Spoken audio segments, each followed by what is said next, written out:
Okay. Hi, everybody. We are live. Thank you so much for joining us today for our Facebook Live. My name is Gabby, and I am joined here with Dr. Inbarasu, who is a child and adolescent psychiatrist at Boys Town Hospital. Hey, doctor, how are you? Hi, very good. Happy to be here today.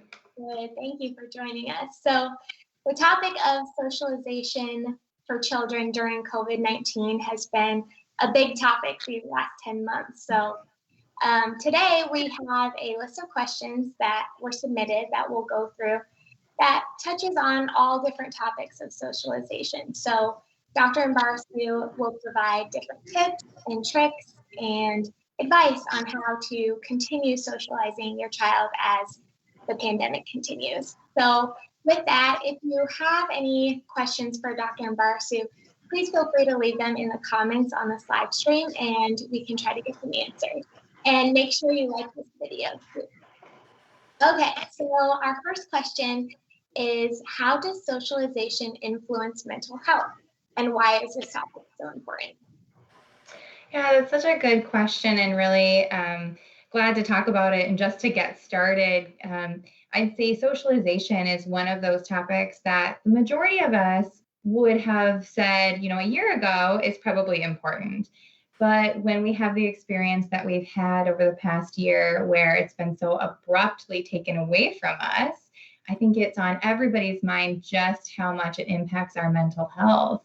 And so certainly recognizing we're such social creatures by nature that not having that connection and both the physical connection, being able to hug our friends and neighbors and loved ones, not being able to shake hands with people that we're meeting, we're taking away both that physical kind of social connection as well as the emotional connection. And so we have seen a lot of different struggles with mental health over the past year.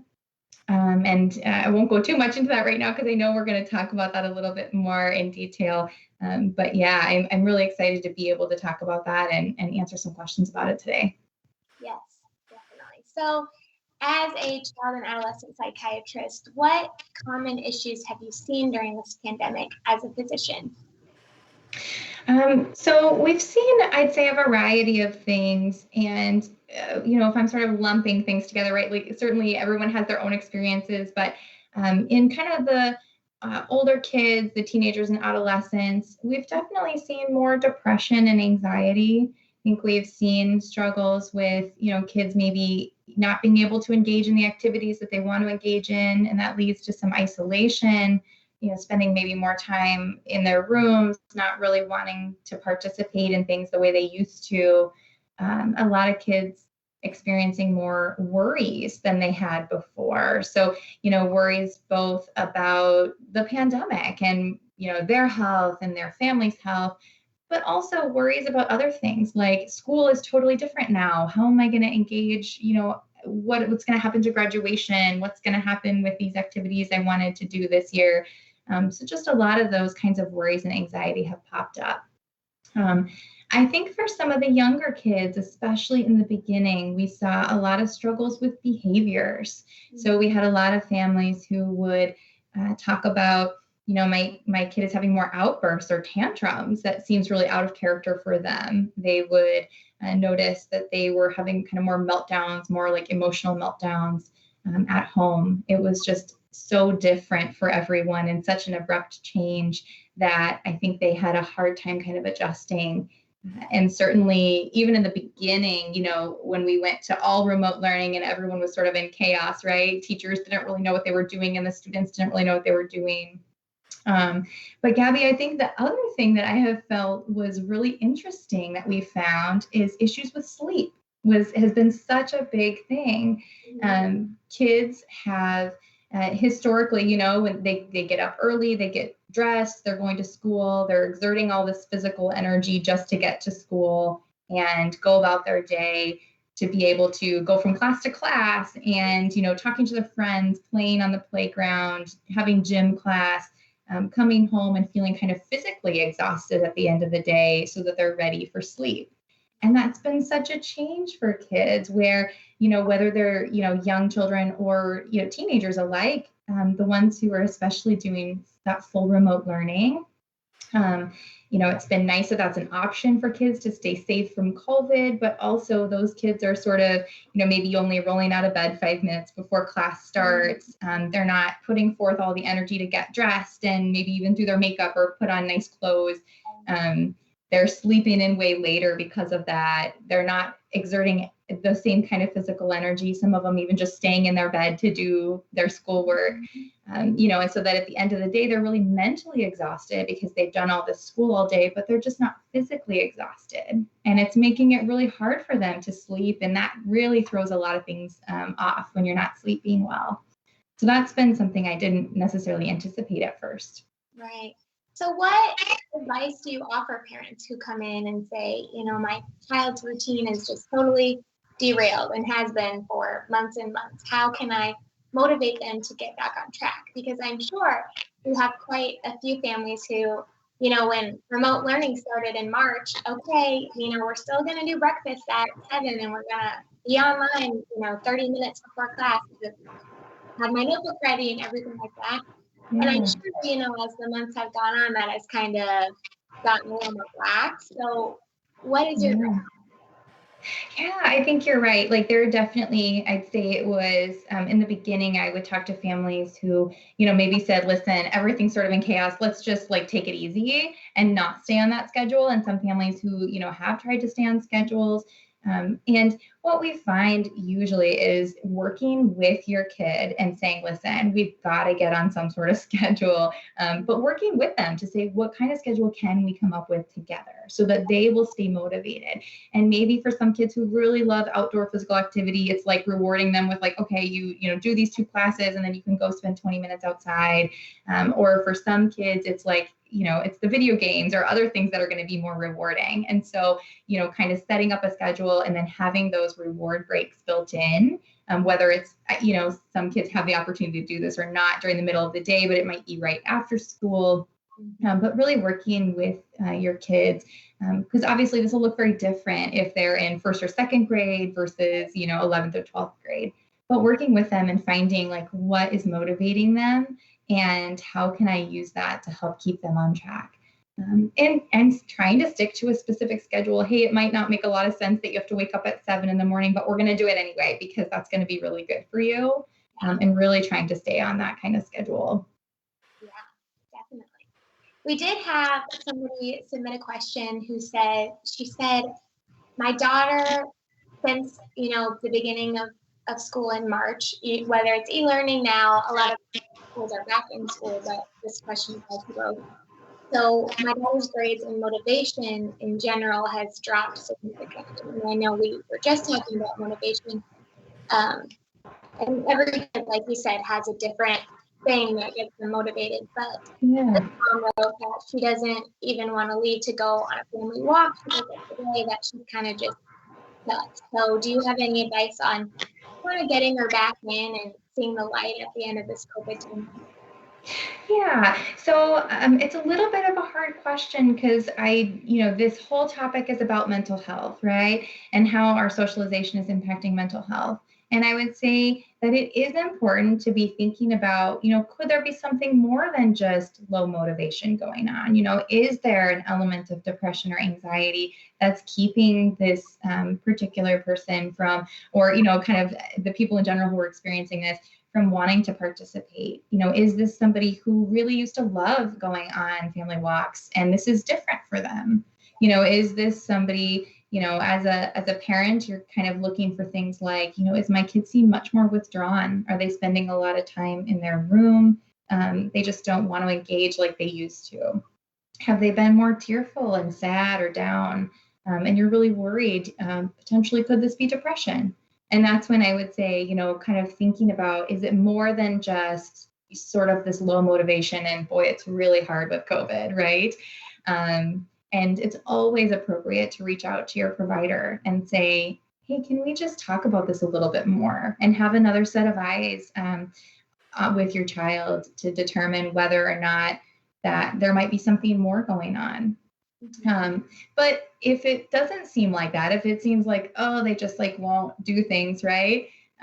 just talking to your child about it a lot of times can be helpful. Sometimes we forget that kids probably don't want to feel like that. Most of the time kids want to feel good. They want to do things that they enjoy. And so really trying as much as you can to sit down with your child and say, what is it that you want to do? And that doesn't mean they get everything they want, right? But it might mean that there are things that you just didn't realize that they, maybe I want to go sledding. I don't want to go for family walks, and there might be other things they want to do. So trying to just keep that conversation open can be really helpful for kids.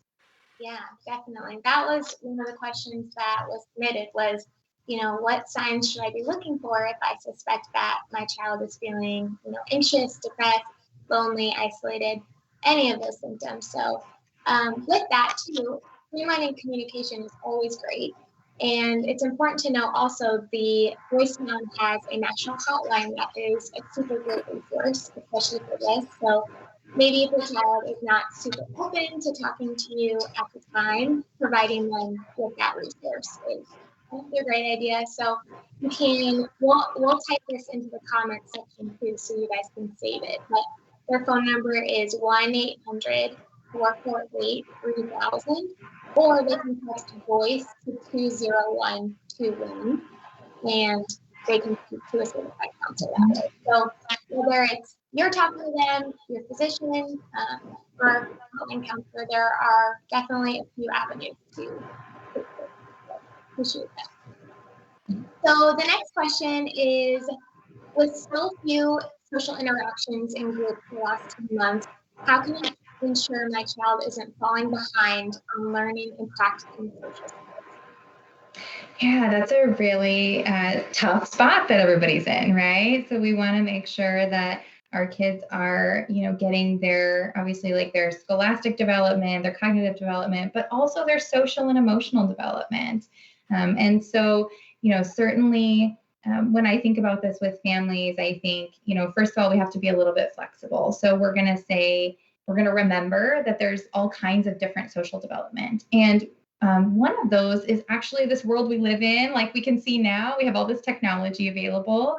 And so recognizing that that's actually a part of kids' social development now is learning how to use Snapchat, how to use TikTok, how to FaceTime with their friends and text. That's all a part of normal social interaction for kids pre-pandemic. And so, they're still getting some of that social development, even if they're missing out on the in-person social development. So we won't take that for granted, and we'll recognize that's also a super important part of how they develop. So, I kind of work with families again to recognize we're doing some of the work. If you feel like your child's falling behind, obviously, if you're really concerned, always reach out to a provider to talk about that more, but also giving yourself and your child a little bit of space and grace to get caught up after the pandemic is in a better spot where they are able to kind of get caught up with some of those things. I do, one of the things we think about with families is what kinds of friends do they have? How are their friends interacting? If you're wondering, are they falling behind? How do I know if they're falling behind? Looking at maybe what are their peers doing? I try to talk to parents about thinking about what age peers do they seem to have? Is this a 15-year-old who likes to hang out with 12-year-olds? And then we think, well, maybe they might be a little bit behind in their social development. Again, not necessarily the case, but something we kind of think about. It can be a little bit of a helpful cue to parents to say, well, maybe we should look into this further. Yeah, definitely. We did have a similar question submitted saying, my child isn't interested in getting involved in sports and likes to stay in his room and play video games. With this pandemic, I'm worried his social skills are falling behind. So what should I do? Yeah. That definitely helps answer that question. Yeah. I, in addition to kind of what I've said before, but making sure they're not falling behind, it is kind of interesting how social interaction can work through video games, right? So a lot of these video games kids are playing with their friends. So as a parent, I encourage parents to think about who are they playing these video games with? Are they playing with friends they actually know from school? Are they playing with people that are about the same age as them? and like just sort of, listening to them play video games, right? Where you can hear them. Are they engaging with their friends? Are they talking, about, a lot of times they play video games and kind of talk about other stuff that's outside the video game. So are they still getting some of that social interaction? It can be helpful, especially if that's something they really enjoy and that's really motivating for them. Mm-hmm. Definitely. So what other tips do you have for staying on top of our children's health during the pandemic? Lack of exercise, I'm sure, is another worry on top of socialization and mental health.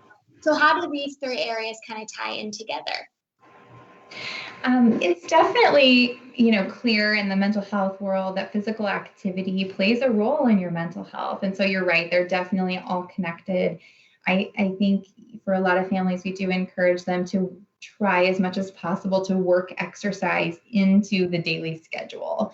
And exercise can look really different. It can be, if we have a treadmill in the house, if there is a gym that's like small and we have if we feel safe going there with our masks, that might be a part of it. Going sledding outside with friends is a good way to get activity and pretty safe in this, if that's a pretty safe COVID-friendly activity, especially since a lot of times people are wearing facial coverings just to keep themselves warm and they're socially distanced while they're sledding and outside enjoying that weather that we have here in Nebraska. But certainly that's not the favorite activity of everyone, right? So going for family walks, as you mentioned earlier, that one family was trying to do. So trying as much as possible to work in the exercise throughout the day can be really helpful, and just making sure that you're getting out of the house can be really helpful. And keep your, as much as you can, like working with your mental health. It can help fight depression. And the other thing I would say is I'm a big proponent of giving yourself, I kind of say this all the time, giving yourself space and grace to not be perfect, right? And so recognizing as a family, it might just be hard right now. We might not be able to get daily exercise. And putting that pressure on yourself might not be the answer to try to be perfect. And that's okay too. Yeah, definitely. We did get some comments with some new questions. So this user says, my 4-year-old has been staying home with me since the beginning of the pandemic instead of daycare or preschool. He really misses his friends. Are there safe ways to try and socialize with other 4-year-olds? Yeah, so it is a tough age because it's tough at 4 to have reliable masking and hand washing and social distancing. And so that part's really hard. I definitely, as the mom of a 4-year-old, I feel that struggle. So I think if, kind of recognizing, is there, sort of thinking, okay, what friends do we have? Is there one family that we say, the two of them can spend time together? We're going to still try to wear masks and do lots of hand washing, but be able to have some, play dates where they're spending time together. That's a great time. Most young kids love playing outside. And so if you can do that playtime outside, it might take a lot of effort to get them all bundled up for 20 minutes of playtime outside, but it's probably worth it to try to get that social interaction where you can kind of get them all bundled up and then go spend some time with friends outside where it is safer from a COVID perspective. We'll recognize that wintertime isn't going to last forever. And so hopefully, again, once the weather gets a little better, still being safe with COVID, but being able to go to a playground is an option too. Right. Yeah, getting together, any way we can safely. Yeah. And we also have another question. So this user says, this year my kids are being homeschooled and I'm hoping to send them to school next year. One of my kids will be going to middle school, which will be a big change. How can I help her transition? Well, that's a great question. Yeah, kind of it seems like a little bit bigger jump, right? Going from not just elementary school to middle school, but that middle year of homeschooling before going to middle school. And I am not sure if homeschooling is, complete homeschooling or remote learning. And so, if they're doing remote learning, they're still getting that interaction and recognizing that they are with their classmates and kind of getting some of that socialization. But if they're doing real, true sort of homeschooling, there are lots of homeschooling groups in town and things that you can kind of look into. What are the homeschooling options for socialization? Again, all of this is really challenging, obviously, in the middle of the pandemic, but it might be worth thinking about, looking into some of the homeschooling groups to see if they're still doing any maybe virtual hangouts, so that they're still having that social interaction. And again, just talking to your kid about, okay, this is what middle school is going to be like. It might be different than elementary school. Finding a time before they start next fall where they can go to the middle school and look at their classrooms or talk to their teacher or teachers can be really helpful for kids in making that transition. And maybe even reconnecting with, if they were going to school in person before, reconnecting with some of their friends who will be going to the same middle school as them could be really helpful. Yeah. And what about, like you mentioned, virtual, FaceTime or Zoom or, any medium? How can we make virtual engagement, entertaining for these kids? Do you have any tips about that? Yeah, that's a great question. So it can be, so again, I feel like I say this all the time, right? It's different depending on what age kid we're talking about. So if we're talking about teenagers or, even like younger kids, they don't want to sit and answer a bunch of questions, right? So most of the time, if they're talking to adults, like family members maybe or something, if you've got an adult or family member and you're trying to talk to a child, let them talk about what they want to talk about. Try not to ask them a whole bunch of questions. I really encourage them just to say find out kind of from their parents, maybe what they're into, and say, hey, tell me all about Minecraft, and then just be ready to listen to Minecraft or Fortnite for 20 minutes. If we have younger kids, I think that is a real challenge because, again, as adults, we want to sit and sort of pester kids with questions and we want them to stare at the screen with us. And that's just not how young kids interact, especially via FaceTime. Right. So with younger kids, I a lot of times just have them play, let them play, pick out their toys and just play. And you can, comment on how they're playing, like not necessarily asking questions, but just saying things like, wow, I love that Superman cape that you've got. It's such a cool costume that you have. Like, wow, you're flying around the room, and just let them sort of run around and play while you're watching them or having that interaction. If you've got two, let's say 4-year-olds on FaceTime, right, on either end of the screen, the expectation would not be that they're sitting and playing together, right? But that if they're both sort of playing and they can kind of hear each other play, that's also a part of social interaction and how they're learning how to play. So that's a reasonable thing to try too. Yeah, definitely. Virtual playtime, we could say. Yeah, absolutely. Yeah. All right. I think we have time for one more question. So thank you, everyone. How do you suggest helping teens understand why we might say no as parents to in-person events? So, when their friends' families maybe aren't following the same precautions and they say, well, so-and-so's parents are letting them go, why can't I go? How can we kind of handle that?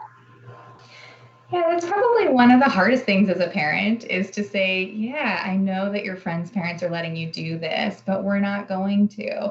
And it isn't probably too much different than what you would normally expect. Like maybe a friend's parents are letting them go to a party where there might be alcohol and there's no parents there. And you're saying, we're not okay with that. So it's probably pretty similar to what you're experiencing in those situations as well. But I would say, helping them understand as a family, these are the rules we're making, and trying to stay as consistent as possible, because it's really easy as a teenager to feel like life isn't fair. And so, the more you can explain to them, explain to them this is why, maybe we're a family that has people who are exceptionally at high risk, or we just really want to follow the rules and we really want to keep everyone else safe. And then accepting for yourself as a parent that they're probably still going to be upset with you about that because they really want to go to this event. And so it's hard, but the more you can explain to them, just kind of what your rules are, and then recognizing like at some point that probably stops being helpful and we can just say, it's okay that you're feeling upset about this. This is just going to be how it is. Yes. And we really hope that isn't how it is, hopefully for too much longer. But yeah, we keep, following these precautions, hopefully. So. Yeah. Well, thank you so much for all of your wisdom and advice. And if you enjoyed this presentation, like I said, make sure to give it a thumbs up. And if you have questions that you still would like to be answered, feel free to comment them below, and I can send you a message back with Dr. Inbarasu's response. And you can find more about scheduling your appointment with Dr. Inbarasu, or just about mental health, parenting resources, everything like that is going to be on our website. So we'll make sure to comment those things too. So thank you, Dr. Inbarasu. Yeah, thank you so much. Have a good day. Thank you, guys. Bye.